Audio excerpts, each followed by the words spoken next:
Mukama mwebaza olw'okuba nti atukuumye nga tukyali balamu ffenna n'okusingira ddala okuba nti atusobozesezza okukuŋŋaanako wano. Mukama mwebaza olw'ebintu bingi ndeeta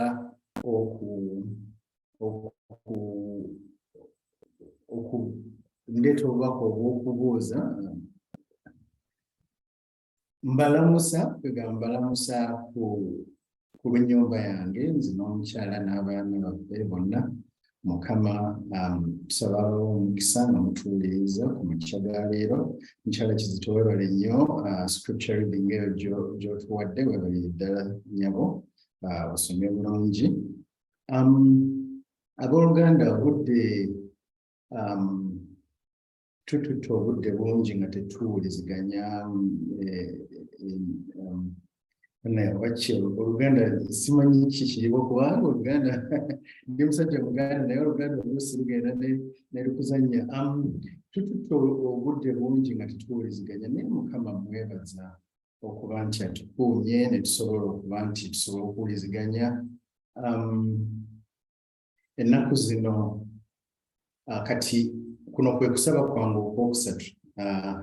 Ku makya nabadde East Kampala Central SDA Church. Twabadde n'okubulira okwabadde okulungi. Simanyi oba nalabyeko ku Sister Rebecca ku mukutu ogwo naye nga so kwe kwabadde okusaba kwange okwasoose. Okwokubiri nga omumanya abali ku mukutu gwa UGAMAA tulina leero wabaddeyo okusaba mu Family and Friends London nga twebaza olw'okuwonya Kabaka Ronald Muwenda Mutebi. Amazaalibwa ge gabadde gaakabaawo naye era abadde mulwadde emirundi egisinga naye Mukama musobozesezza okuba nti awonye era tusaba Mukama ayongere obulamu obulungi.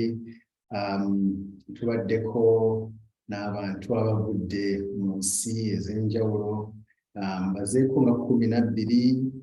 Tubaddeko ne baganda baffe ab'e Canada nabo babaddeko, baganda baffe abamuzuke mwake muzpa nabo babaddeko, UGAMAA nabo babaddeko ne tuba nga tukiikiriddwa. Maama waffe Rose Okumu atwanjudde bulungi ne maama Kakembo naye abaddeko. Okugamba okusinza kubadde kulungi n'olwekyo abooluganda abasobodde okubeerayo mwebale ku joining obutu ogwo. Sister Esther Wamala akayimba k'oyimbya akayimba ku omuyaga ku nnyanja, kayimba kange nnyo, okayimbe bulungi nnyo. Mukama akwongere omukisa, oyimbe bulungi. Obadde ogamba nti omukka tegujja bulungi naye kwegamba Mukama akusobozesezza bulungi. Nze situba kubanga olina kyogedde mbadde sirina nsobi yonna gye ndaba, n'olwekyo Mukama tumwebaza okukozesa okuyimba obulungi bw'otyo nnyabo. Abooluganda, ebiseera bino bye tulimu biseera bya kunyinyizibwa, biseera bya mbuyaga, biseera bya bizibu, biseera bya kuba nti waliwo okusoomoozebwa kw'amaanyi. Naye mu byonna tetutye tukole ki? Tubeere bagumu kubanga Yesu ajja kukola ki? Ajja tusobozesa, Yesu ajja tuwanguza. Omwezi oguyise tegubadde mwangu. Omwezi gumu myezi 2 kangana myezi 2 tekibadde myangu. Tubadde n'abooluganda abafiiriddwa, naffe nga famire tufiiriddwa. Mujjukira bulungi famire ya mukyala Ssennoga ne bannyinaffe ba Ssennoga bafiirwa. Mwami Ntege Chris yalina mukyala we Cinderella n'abaana baabwe Jade ne Jana, bonna ne batokomoka ne baggwaawo. Aye twali tukyali ku ekyo nga kyakagwa bwe kiti omwagalwa waffe Sister Ruth Masiki Natembo naye n'afa. Ekintu ekyo kyali kizibu nnyo kwegamba okuba nti lwakwasibira ku kamera naye the previous sabbath era twaliko tumulaba ng'awa obujulirwa. There's a time she also wanted to give a special song. Neŋŋamba nti Mukama bannange tusaba oyambe family otugumye ffenna abaawagama era Sister Rose Kintu ne Sister Jennifer Kintu mwenna tubasabira ne family yonna mwami Mawejje Daudi naye tumusabira Mukama asobole omugumya mu kiseera kino. Era tulina ne mukadde waffe muganda waffe Dr. Hudson Kibuuka naye yafiirwa muganda we mwami Mutebi naye tumusabira Mukama asobole omugumya mu kiseera kino. Kwegamba wabaddewo okufiirwa kw'amaanyi. Tulina ne Uganda twalabye mwami Emmanuel Basulwa naye yafiiriddwa bambi omwana waabwe sister waffe Doreen Basulwa. Simanyi oba Sister Erin Taliko naye bateeka okuba nga bamumanyi ne Sister Jennifer Kintu oba simanyi by that time mwali mukyali oba mwali muze. Naye kwegamba family eyo eri very active mu church y'Entebbe. Family ya mwami Ssettimba, family ya mwami Basulwa, family ya mwami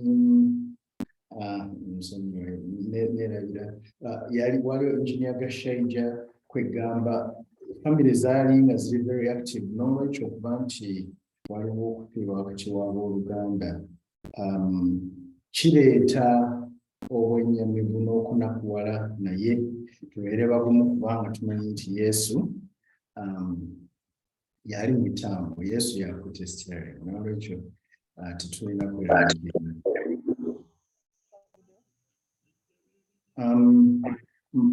As I prepare okukola presentation mbadde nsaba nsobole okuweebwa co-hosting rights bwe kiba kisoboka. Yabo Sister Gloria oba Elder Chigula nsaba okumpa co-hosting rights, that would be great. Kale katwombeeke twewongere Mukama tusaba otuwe ekiseera ekirungi nga tugenda okuyiga ku kigambo kyo. Obugulumizi bwo olw'ekitiibwa tukusaba oweereza omulungi tukuvu atugenda ku bwa Yesu Kristo Mukama waffe. Amiina. Abooluganda tulina okusoomoozebwa. Ndowooza kyekyo ekigambo kye ngenda okusooka okwogera mu bubaka bwange obwaleero. Okusoomoozebwa kubaawo. Okusoomoozebwa kujja mu ngeri ez'enjawulo. Okusoomoozebwa kusobola okujja mu ngeri y'okuba nti gwe wennyini tosobola kwetuusaako ky'oyagala. Okusoomoozebwa kusobola okujja mu ngeri y'obulwadde. Okusoomoozebwa kusobola okujja nga kuba wakati mu bafamily members bo. Naye mu ebyo byonna tusaba Mukama atusobozese okuba nti tusobola okubeera abawanguzi ate ne tuba nga tuwangula n'okukirawo. Kati ngenda kutandika presentation yange mu kiseera kino. Obuteefu wakati mu mbuyaga. Tulaba nti Mukyala Kizito ekyawandiikibwa kye watusomedde nnyabo kyawandiikibwa ekyo Yesu yali n'abayigirizwa be. Naye Yesu yafunanga akadde. Buli watuukanga n'ebizibu ebimutuseeko yafunanga akadde n'addako wabbali n'awummula. Naye ku luno twesanga nti yasobola bagamba nti mujje tugende mu nsozi. Yabagamba nti tudde ku lubalama olw'omugga tudde eri. Naye kati embuyaga eyo bwe yabasangira. Embuyaga bwe yabasanga tulaba nti Yesu yasobola okutegeeza abantu be, okutegeeza abajulirwa be yali nabo nti bannange temulina kukkiriza, mulina okukkiriza kutono. Badde njagala nzanye ka clip kano okumala akaseera katono tukawulirize tulyoke tudde ku kirala.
Why are you so fearful?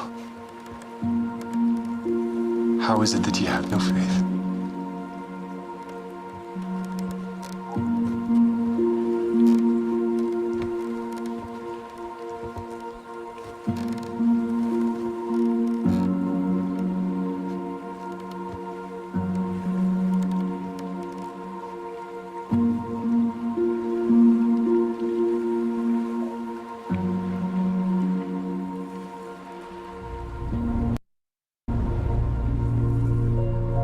Abooluganda, tulaba bulungi nti mu kiseera ekyo waliwo okusoomozebwa kungi. Okusoomozebwa tekwatandikira ku kiseera kya Yesu. Okusoomozebwa kwatandikira ddala okuva mu nsi ya Misiri awaali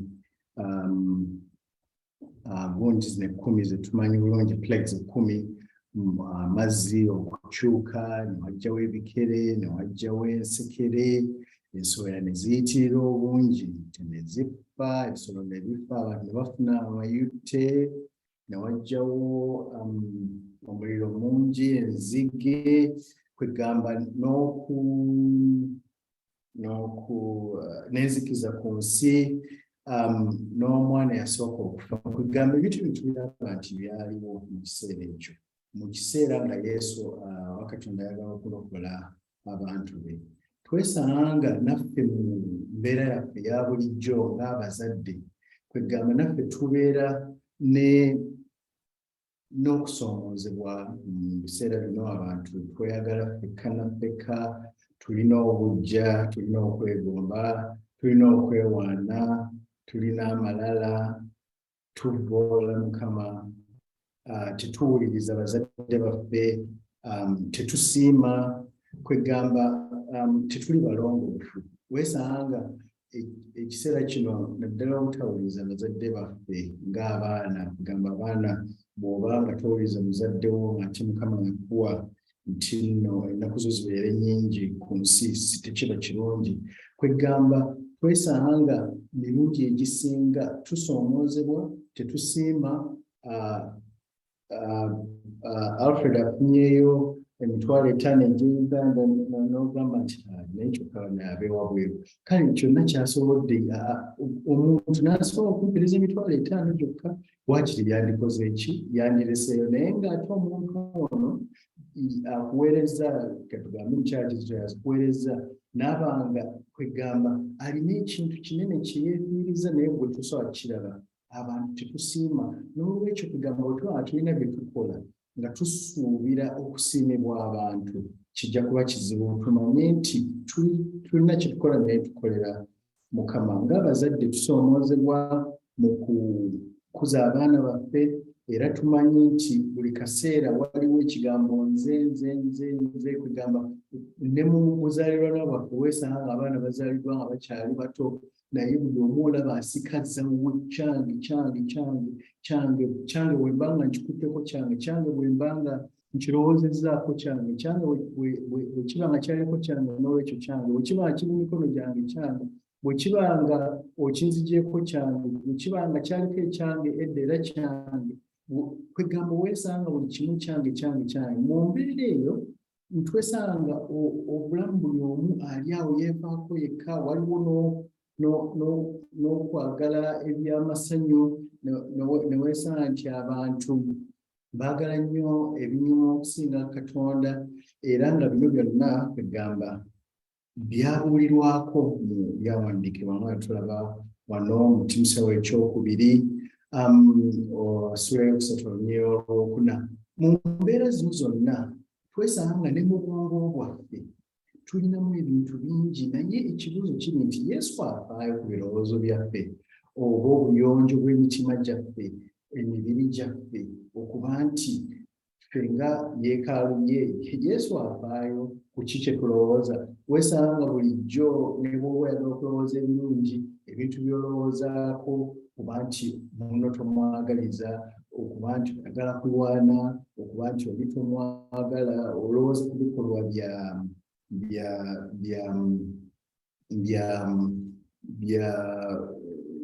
bujeemu kwegamba naye nga Mukama yatukola n'atugamba nti nno muzaaliddwa mu kibi naye n'atuteekerawo ki obuddukiro mulaba ebintu byonna ebiri mu bwongo bwaffe bino bingi tebibeeramu bubeezi kuba nti bijja kubaamu naye naffe tulina obuddukiro tusobola okubeera nga tulina obuddukiro obulowooza ku kwagala obulowooza ku ddembe obulowooza ku ssanyu obulowooza ku ssuubi obulowooza ku kusuubira oba kwegamba twagala kubeera mu bikolwa biri ebirala ng'abantu kwegamba ne twesanga ne bw'oba nga weesanze nti oli mu mbuyaga tolowooza ku bikolwa bino naye olowooza ku bikolwa bino ebisobola okukusomosa okuyisa mu muyaga ogwo era twesanga okusoomozebwa kuno tekuba wala kuba ne mu maka gaffe nga tukuza abaana baffe oba waliwo ng'omwezi gumu twafuna omukisa okuyitibwa ku muzuke mwake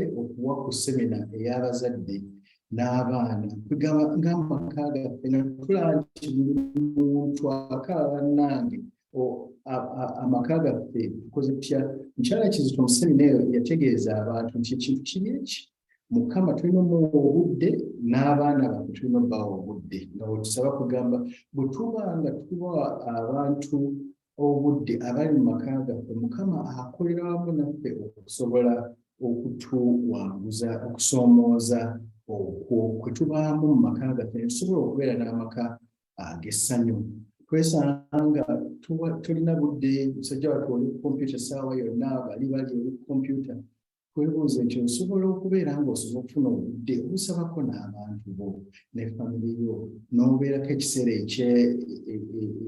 ekisirifu mu kyama n'oba nga osobola okusaba n'omwana wo oba n'oba nga osobola okusaba ne mukyala wo n'oba nga obanga Yesu kwegamba yaweerezanga n'okwagala mu kwagala okwo n'aba nga yalinga asaba nga naye aweereza n'omutima gwe gumu mu kuweereza kwa Yesu twesanga nti yakyayana n'abantu ku Ssabbiiti kwegamba yagenda Besaniya okuzuukiza Laazaalo nkuba akafaananyi wano nga Mariya kwegamba atudde ku bigere bye awuliriza Yesu naye Maliza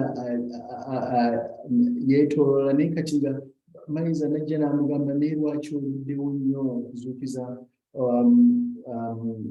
mwannyinaffe naye nga Yesu kwegamba yali mukkakkamu yali muteefu era nsaba Mukama atuyambe ng'abantu amazima gali nti kizibu okubeera nga ofunye okutaataaganyizibwa ng'okufiibwa oba omulimu guweddewo n'ogamba abaneezi ndi mukkakkamu Mukama yankigaba naye mu buntu si kyangu.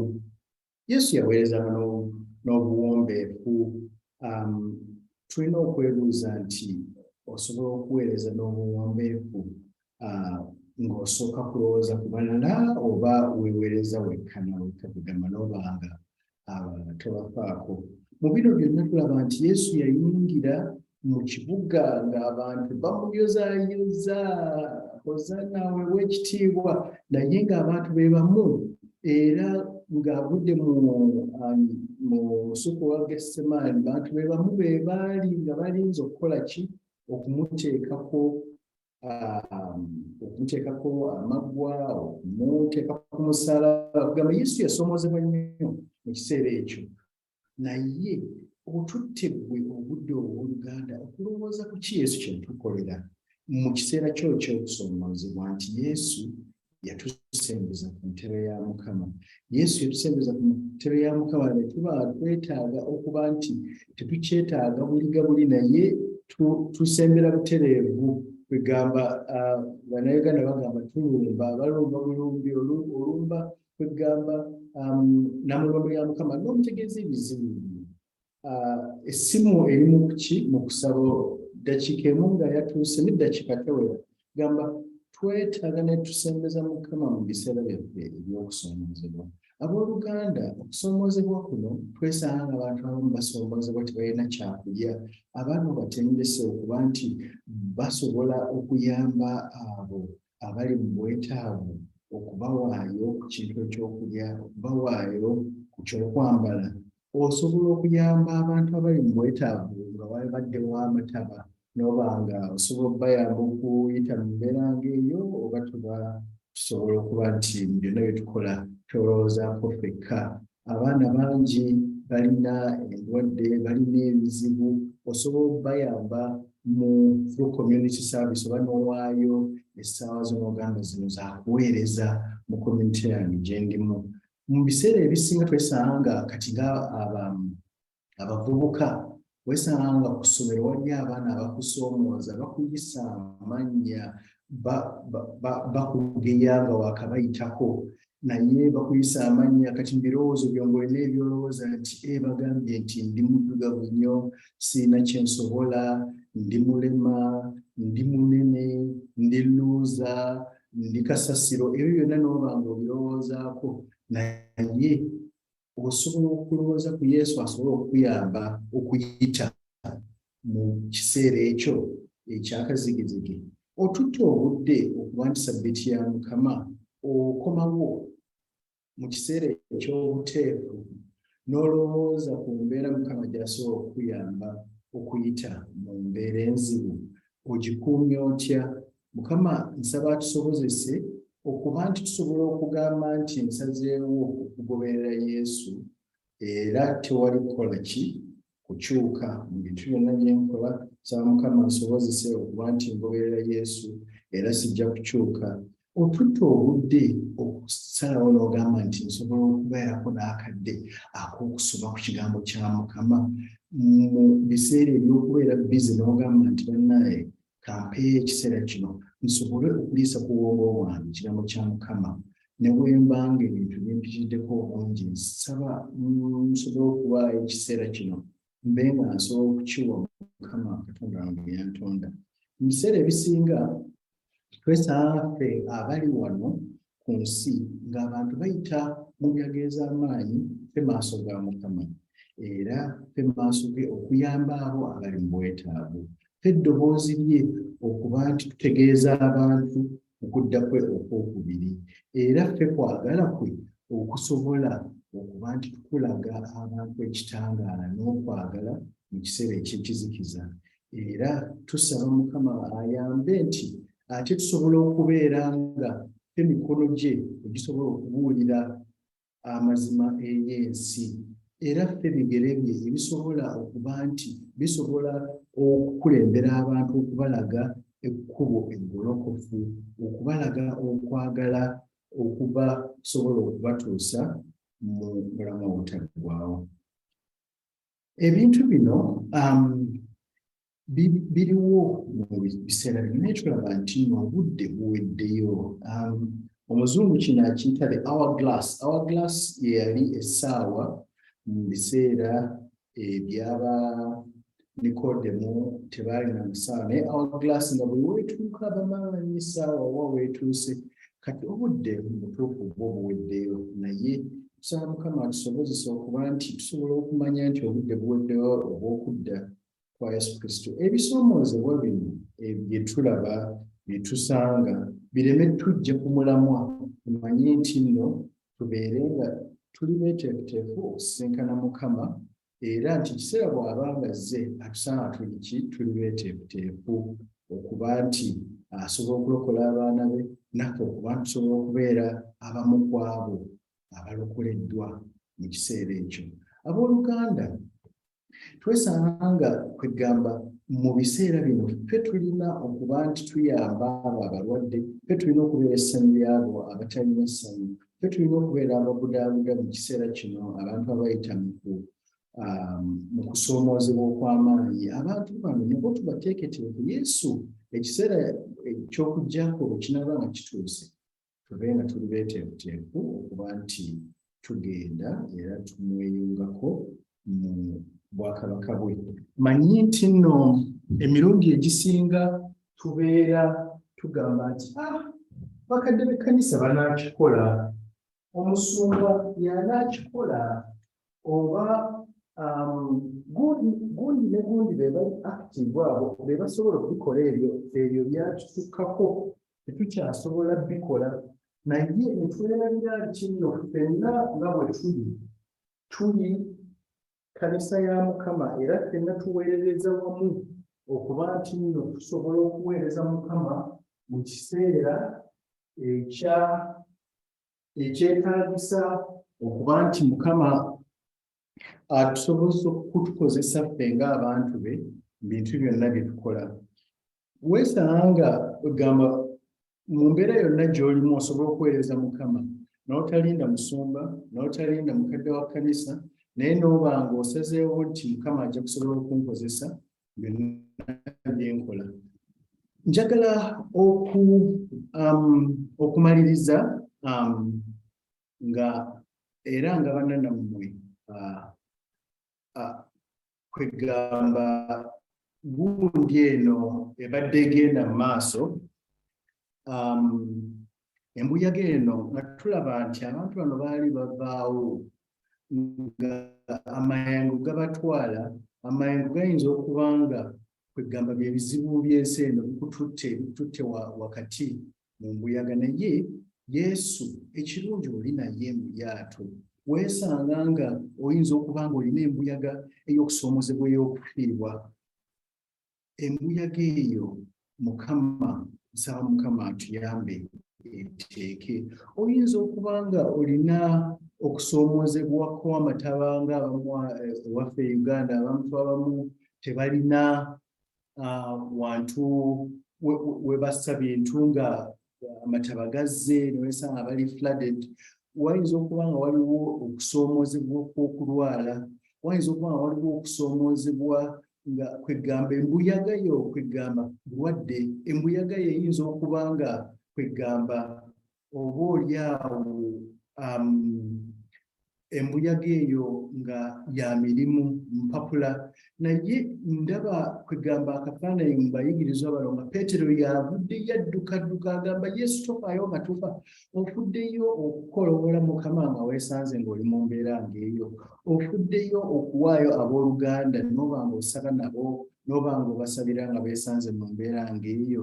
Kwegamba twesanga tuli mu biseera bizibu nnyo, embuyaga ezimu ezikunta, weesanga omusajja wasiza musajja munne, omukyala wasiza mukyala munne, weesanga omusajja omu agambye nedda kati sikyawulira nti ndi musajja neetaaga kubanga ndi mukyala, omukyala agambye neetaaga kubanga ndi mwami, omwana akomyewo okuva ku ssomero akugambye nti nze bannaye neewulira nga bwenti bwe nandibadde.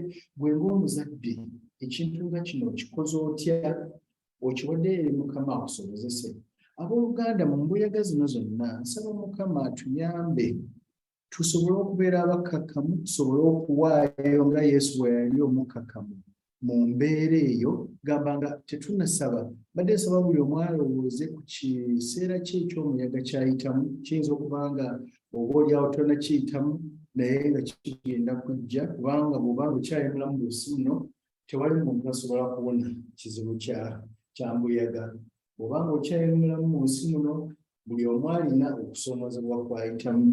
Weesanga abantu abamu waliwo okubuulira okwakabi okuzze, mwawulidde bulungi ebifudde mu Kenya. Waliwo bakiyita batya, ababazita cult, kwegamba abantu ababuzaabuza amazima ga Mukama. Oli yasazeewo okubanga abantu 150 bafudde, naye jjo ne bagamba nti bafunyeyo mirambo 46, naye abantu abasinga obungi babadde bakyala n'abaana bato, nga bo mu ddiini baagala kusooka kumalawo bakyala n'abaana, abaami balyoke baddeko. Nga mwalabye bulungi ng'omwami akulira bino byonna kugamba omusajja yanyiga yeebira naye banne bigamba bagamba mulina okusiba paka kufa okufuna embeera y'omu ggulu. Tusaba Mukama asobole okutusobozesa okuyita mu mbeera zino ze tuyitamu, era mumanyi nti Mukama tajja tulekulira. Mukama ajja tutaasa, era y'omu yagamba nti nno nnyanja teeka, y'omu ajja okutuyamba okuteesa embuyaga eri mu bulamu bwaffe, embuyaga eri ku mirimu gyaffe, embuyaga eri mu makaago, embuyaga eyinza okuba nga eri mu kkanisa, embuyaga esobola okuba nga eri mu nsi yazizirwanagana. So Mukama asaba atuyambe ffenna tubeere n'essuubi nti tetujja kusigalanga mu mbuyaga, kubanga tumanyi nti tulina essuubi eddamu. Mukama abawe omukisa. Katusabe kamuteeze n'okusaba very briefly. Mukama tukwebaza olw'ekiseera kino ky'otuwadde okwogera ku linnya lyo. Mukama tuyita mu mbuyaga eza buli ngeri, tukusaba otukulembere, tukusaba obeere obuddukiro bwaffe, tukusaba obeere gwe lyato lyaffe, tukusaba gwe obeere amafuta gaffe, gwe ttabaaza yaffe. Mu byonna bye tukola osobole ng'otuwa amaanyi, osobole ng'otuwa essuubi, osobole ng'otuwa okwagala, osobole ng'otuwa obutebenkevu n'obugumiikiriza mu mbeera yonna gye twesiimu. Obuweerezibwe olabwe ekitiibwa mu byonna, nsabira abooluganda bakuume buli kinoomu mu mbeera yonna gy'ayinza okuba ng'ayitamu, osobole okubawanguza mu Yesu Kristo Mukama waffe. Amiina. Amiina. Amiina nnyo.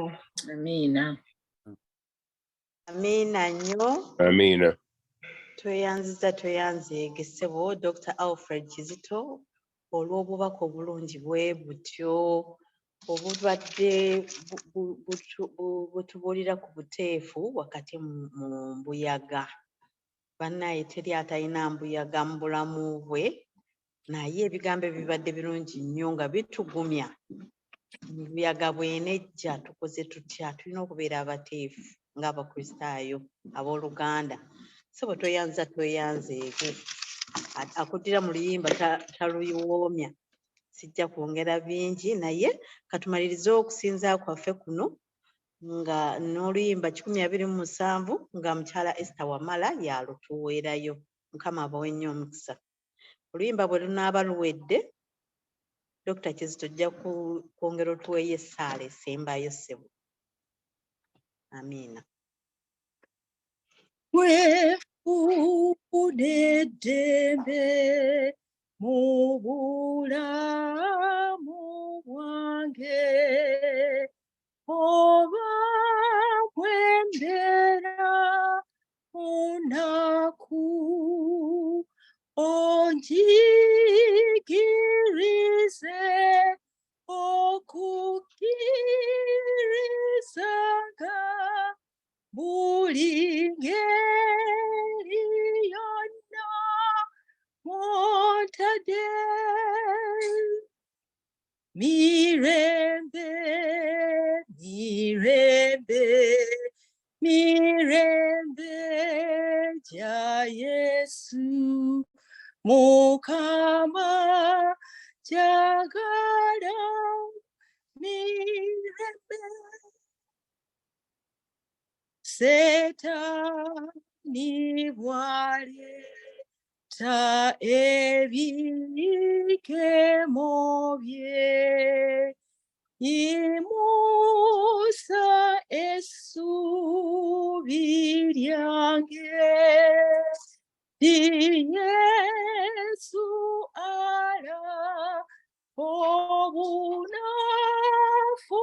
bwange era ye atambula nange mirembe mirembe mirembe ja Yesu Mukama jagala